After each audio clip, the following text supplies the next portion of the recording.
Bonjour, on continue donc avec le deuxième paragraphe de la leçon.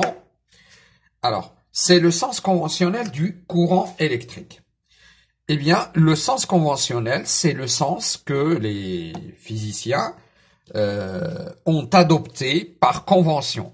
C'est pour ça qu'on l'appelle sens conventionnel. Eh bien, un générateur possède toujours une borne positive et une borne négative. Alors, quand vous déterminez le pôle positif et le pôle négatif, le pôle positif par convention aussi à cause du symbole, le trait le plus long, c'est la borne positive et le trait le plus court, c'est la borne négative. Alors, supposons que je prenne un circuit où il y a une lampe,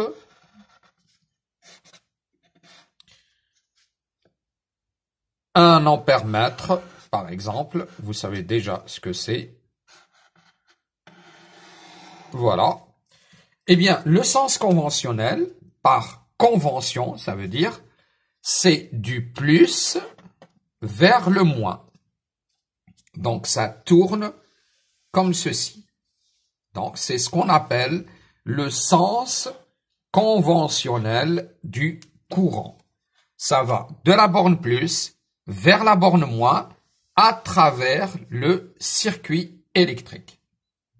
Voilà donc ce qu'on appelle le sens conventionnel. Eh bien,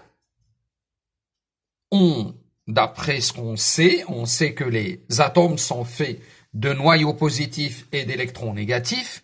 Eh bien, le courant, c'est en fait le mouvement ou le déplacement des électrons. Mais les électrons se déplacent dans le sens inverse du courant électrique. Donc, les électrons se déplacent du moins vers le plus et le courant électrique se déplace du plus vers le moins. L'élève est censé connaître le sens conventionnel en premier et bien sûr comprendre que il y a des électrons qui se déplacent de la borne négative vers la borne positive. Donc voilà ce qu'on appelle le sens conventionnel du courant. Donc un élève doit pouvoir déterminer sur un schéma le sens conventionnel du courant électrique. Donc si vous avez par exemple un générateur, une pile comme ça,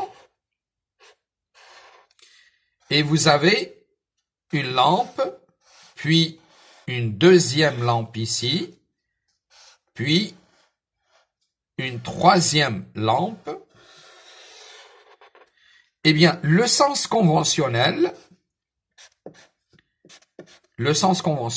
c'est du plus vers le moins, mais arrivé à ce point et que l'on appelle un nœud, c'est le point où se rencontrent trois au moins, plusieurs conducteurs, donc ça s'appelle un nœud.